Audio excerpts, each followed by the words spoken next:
Hello, and welcome back to the Grey Script and Everything in Between podcast with me, Ellie. Today, we are diving into something raw, honest, and real. The times in life that test us. It's exciting. The heartbreaks, the betrayals, the moments that make you question everything. We've all heard the phrase, what doesn't kill you makes you stronger. But I want to unpack what that really means. Because when you're in the middle of pain, it doesn't feel like strength. It feels like loss. It feels like grief. It feels like failure. But what if every challenge, every ending, every heartbreak was actually an invitation into your next level? So let's start with something that so many of us experience being bullied. When you're bullied, you don't just remember the names or the words. You remember how small it made you feel, how invisible, how unsafe. But here's what happens underneath that pain. Being bullied teaches you about resilience. It forces you to know yourself beyond other people's opinions. The reason it happened isn't because you were weak. It's because the world was showing you the contrast between cruelty and compassion, so that you could later embody the compassion others lacked. The lesson? You survived being misunderstood. And that's why you now have the empathy to see people deeply and strength to stand alone when needed. The bullying didn't break you. It built the foundation of self-respect you'd spend the rest of your life reclaiming. Now let's delve into that slightly. So I was bullied in school. I'm not actually really sure of the reasons why. Even looking back now, I didn't have anything. Um, I was very quiet. Obviously, I had a lot of things going on at home. And a lot of it, because I went to an all-girls school, secondary all-girls school, I think a lot of it was down to the fact being that I was very naive and I didn't know a lot about things like sex or just just probably basically that. Um, my mum obviously didn't spend the time because I guess she was quite prudish. So when I was being called things like frigid and tight and like these kind of things just went over my head.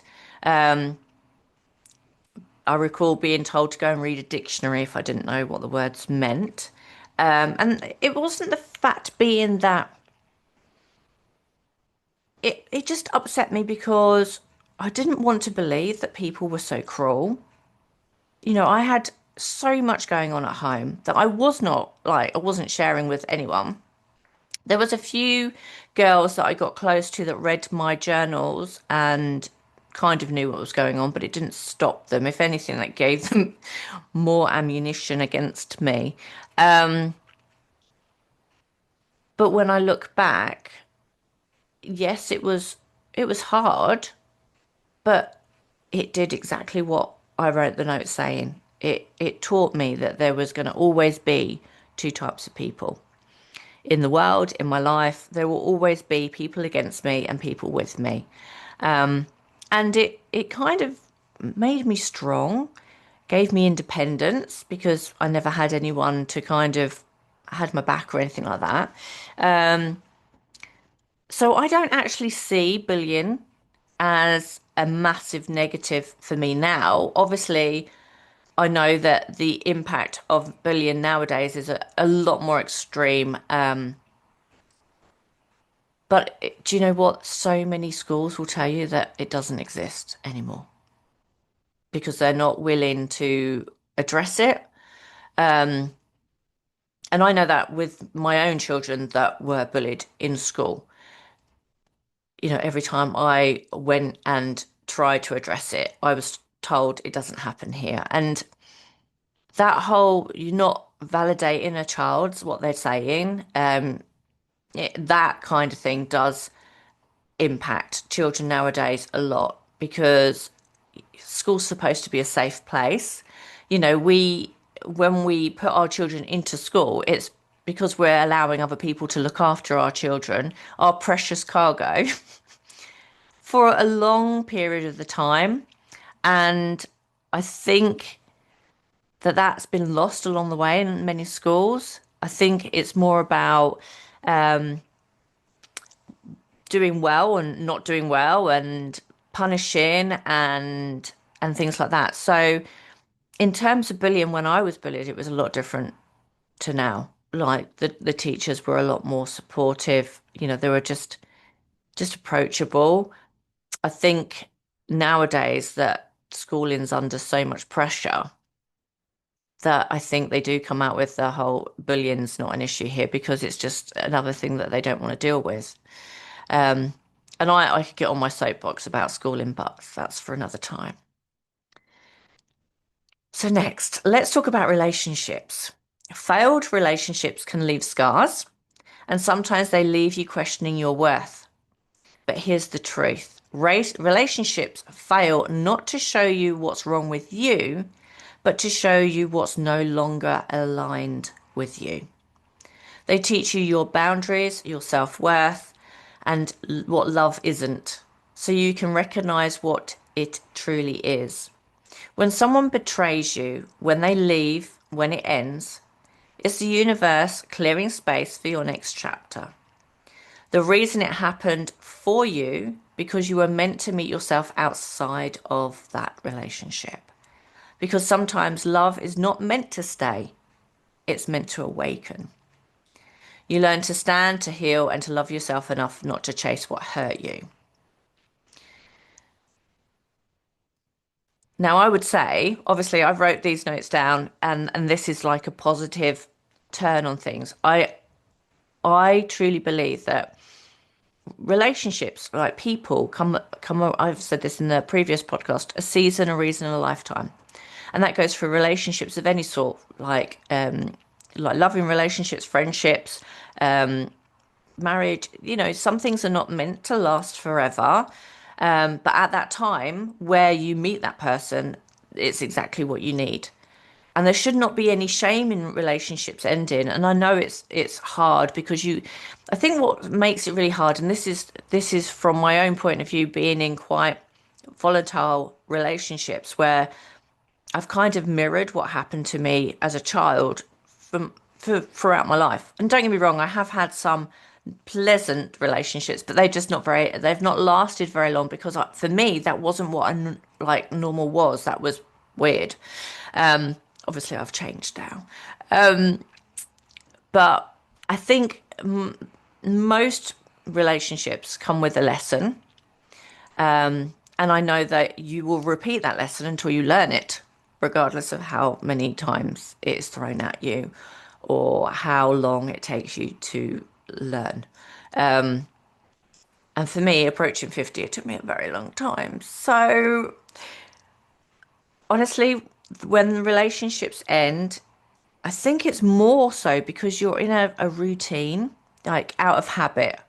If you see it like that, like the relationship ended because it was meant to end because you've learned what you needed to learn, or the person's been removed from your life for a reason because obviously detrimental to your health. But I think the reason why we get so hurt and so upset about it is because it's been a habit for so long.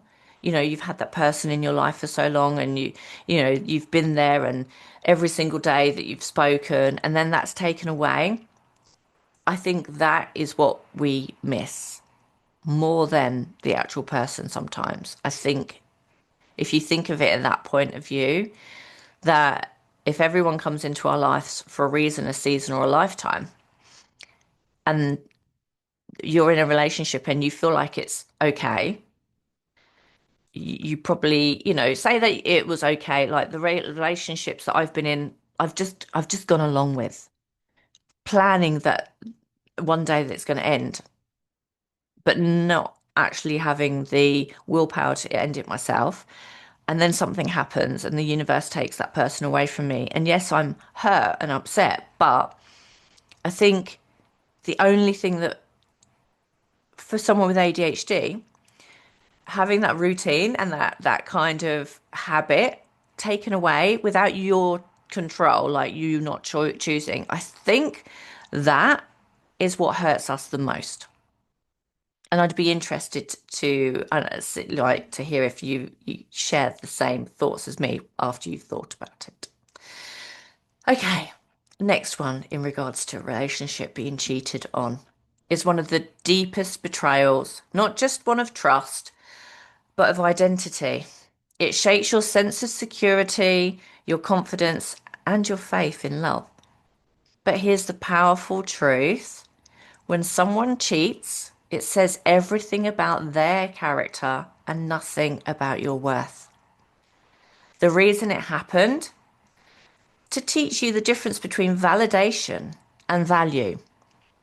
To show you that love is not proven by loyalty tests, but by mutual respect. When your heart breaks open, it doesn't just hurt, it expands your capacity to feel, to empathize, to rebuild from truth instead of illusion. You stop seeking validation externally and start building it internally. Now, I've been cheated on a few times. And I've even been in the situation where I've gone, it doesn't matter. Let's just call out the bullshit there. It does matter. It will always matter. Um, if you take that person back, that is, it's your choice, it's your decision.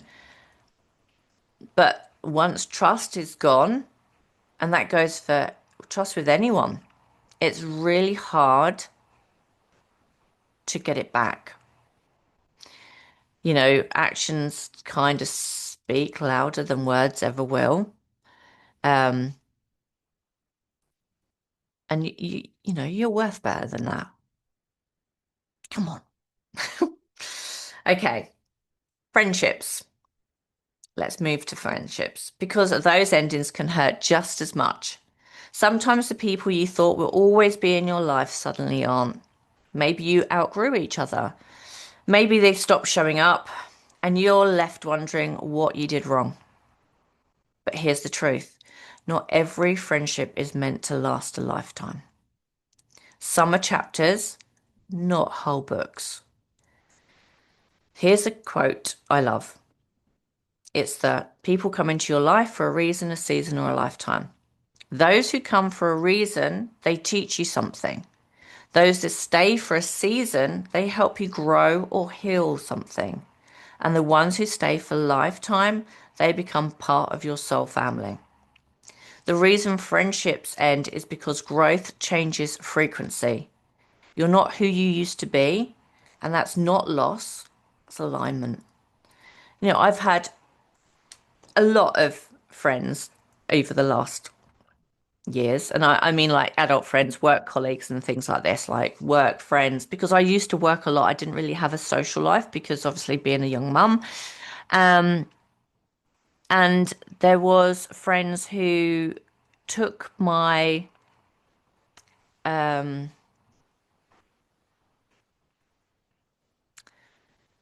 genuine, honest, caring help for granted. You know, they took advantage of my financial situation. Um, and they played the fact being that, and these are the ones that hurt me the most because you think that you've got a really good friend that's there every single day, and then they come to you for help. You help them out financially, and then they just don't want nothing to do with you again. And for me, in that case, I was left thinking, what have I done wrong? Like, again, it was the whole people are just using me, and why does this keep happening? And I had to ask myself a lot of questions. So what I decided was, do you know what? Be better off if I didn't have any friends. And for a long time, I didn't get close to anyone. I've had friends of mine sleep with my partners, but they're not friends, obviously. That's happened a lot in my life. That has happened a lot. And again, it comes down to that, are you just too nice? Do people just think they could just walk all over you and just treat you badly and that you're still going to be there for them? And that's a choice and decision that only you can make. But I know as I've got older that it's so much better just to have a people that you talk to and then friends that you share things with. And I'm very grateful that the people I have in my life right now haven't, they've been there through probably one of the most trying times of my whole existence. I've had friends that have just not been there because I will share with them things that are going on and I get ignored or I get told, oh, I don't know what to suggest. And sometimes you don't need anyone just to suggest anything, or, you just need someone to say, I'm here. Like, I'm not going anywhere, just to kind of have your back. And I guess because I haven't had that until probably the last few years, I keep my circle very, very small. And that's something I'm very proud of. The people on social media, there is just social media. Like, so many people on social media that I see out and about, I don't talk to me. And that's, it doesn't bother me. These are people on social media. I would have a conversation with them in social media, but in actual real life. And I don't know if that's because I sometimes give off the whole I'm very focused, especially if I'm at the gym. I'm like, I'm very focused, don't disturb me. But I'd like to think that I'm always approachable. So, yeah, if you're listening to this and you talk to me on social media and you haven't approached me at the gym, feel free to just come chat to me. I might stutter, I might be a bit overwhelmed, but I'm not going to be rude because that's just not me. It actually shocks me when people want to talk to me. I don't know why. It's funny, really, isn't it? That I can be myself here. I can show up on social media and do tutorials on skincare and hair care and makeup and I can recommend things that will help you nutritionally, but I am very introverted. And I think a lot of people don't realize that.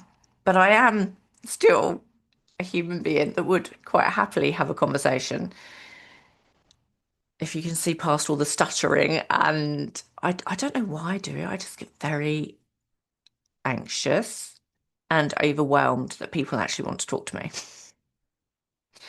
So there's that. Okay, what about losing your job? So losing your job can feel like the world is collapsing, especially when your identity is tied to your work. But every closed door is protection in disguise. Sometimes the universe removes stability to push you into your purpose.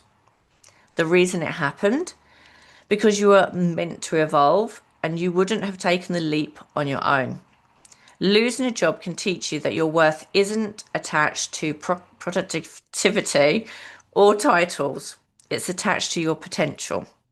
And sometimes that loss is the exact push you need to finally step into something new, something aligned, something that feels you.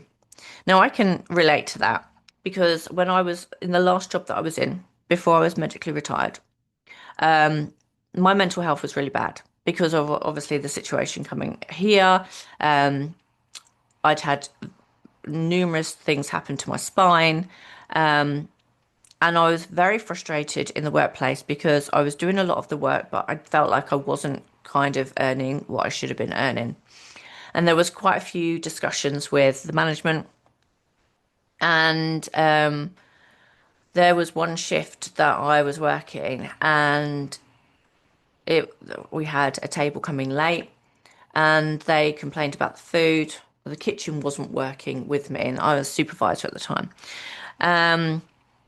And it triggered me, like a man approaching me to complain.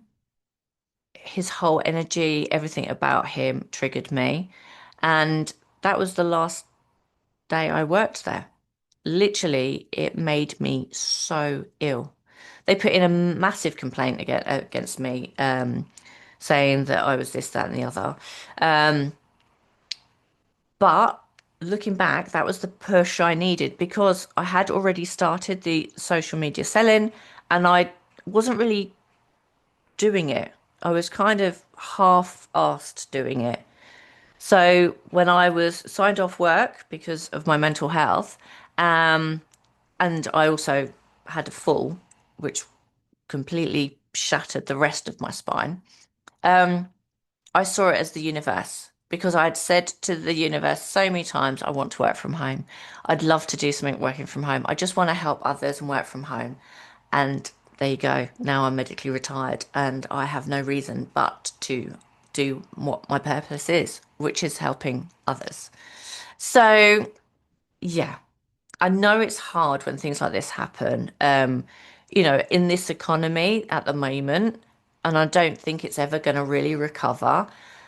Things are going in administration quite quickly. A lot of shops are now all online. A lot of people, I myself prefer shopping online because I don't have to leave the house and speak to people.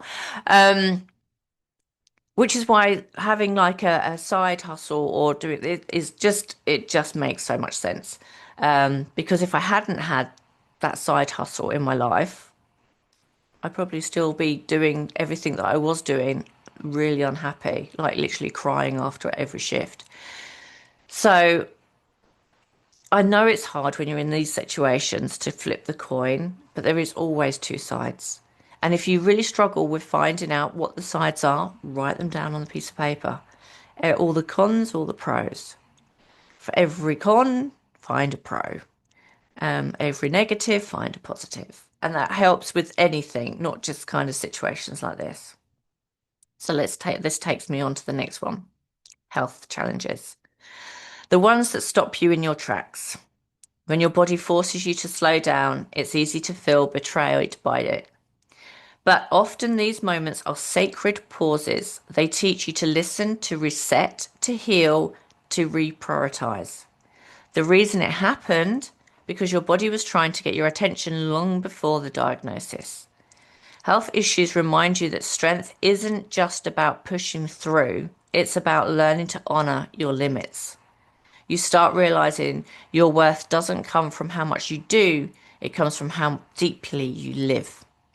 Now, when I had the spinal incident from the chiropractor happen,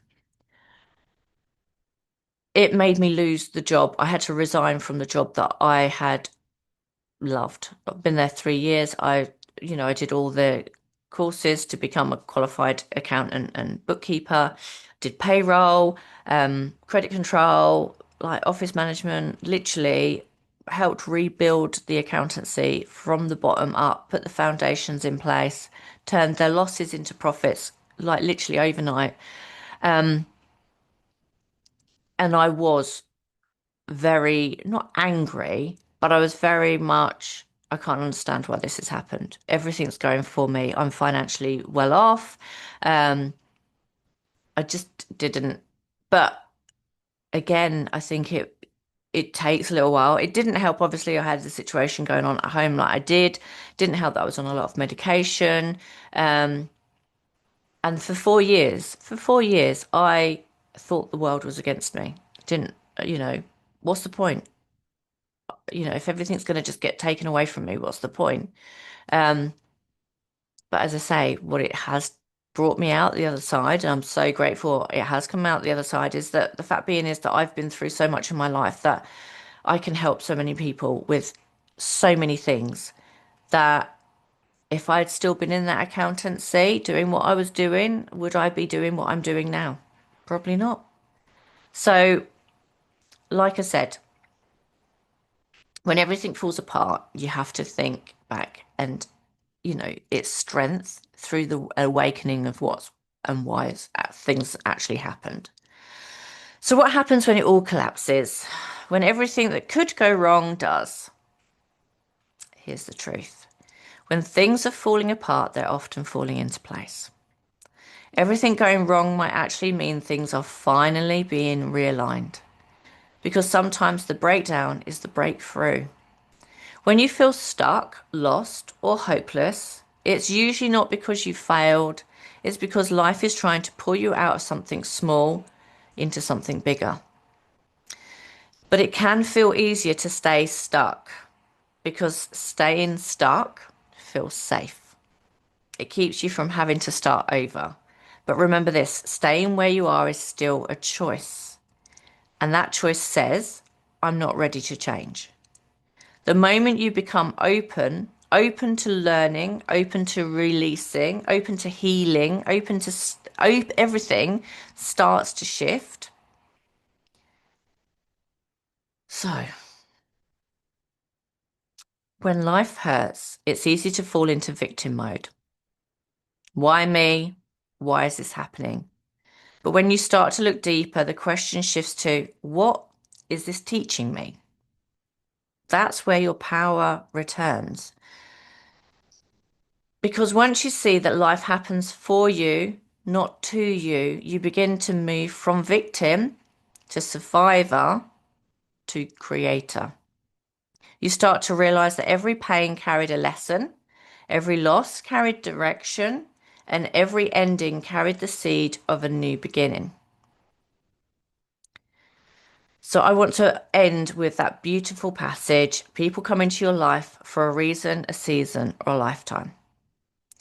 When you figure out which is, you'll know what to do. When someone is in your life for a reason, it's usually to meet a need. They show up like a miracle, sometimes through pain to guide you, to teach you. When someone is in your life for a season, it's because your purpose together has a time frame. You learn, you grow, you move forward.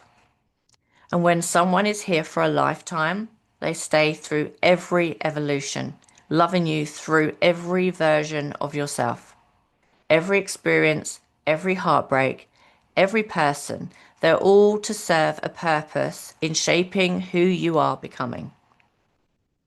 So if you are in a chapter right now that feels hard, chaotic, or unfair, remember it's not the end, it's the becoming. What didn't kill you is building something inside you, resilience, empathy, strength, depth. You're not broken, you're being rebuilt. If this episode speaks to you, please take a moment to follow, subscribe, and share it with someone who might need a reminder that is stronger than they think. It helps this podcast grow and it helps more people feel a little less alone on their journey. Thank you for being here, for feeling, for healing, and for choosing to rise again. Until next time, keep growing, keep believing, and remember, you are proof that strength is born from struggle. See you next time.